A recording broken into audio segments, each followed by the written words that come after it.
Le Flash Info avec le centre de stockage de la Manche. C'est une étape supplémentaire de franchie pour le chantier EPR de Flamanville. EDF annonce que la phase d'essai à chaud est officiellement terminée. Démarré en septembre dernier, les équipes se sont relayées jour et nuit pour mener à bien ces essais qui ont permis de tester le fonctionnement. On rappelle que le démarrage de l'EPR est désormais prévu fin 2022.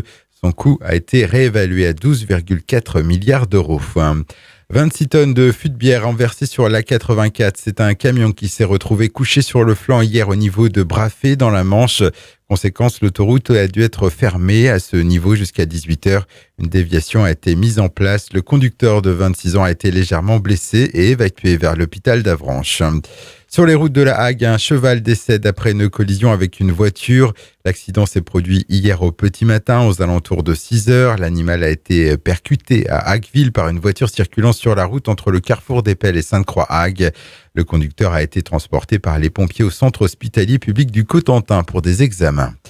Contre la réforme des retraites, l'intersyndicale appelle à une nouvelle journée d'action dans la Manche. Plusieurs rassemblements sont organisés demain jeudi à Saint-Lô, Avranches et Granville. À Cherbourg, le rassemblement est prévu à 11h au carrefour des Luttes devant la gare. La manifestation s'élancera à 13h30 pour le centre-ville après un barbecue fraternel. Mauvaise surprise hier matin pour des habitants du quartier Gambetta à Équeurdre-Villeneuve. Plusieurs véhicules stationnés ont vu 2 de leurs pneumatiques crevés.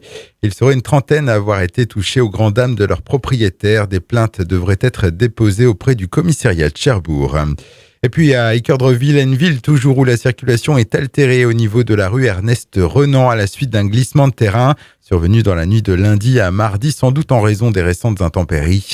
Les services de la voirie de Cherbourg en Cotentin sont venus mettre en sécurité le site et interdire l'accès à la rue. La terre devrait être évacuée ce mercredi.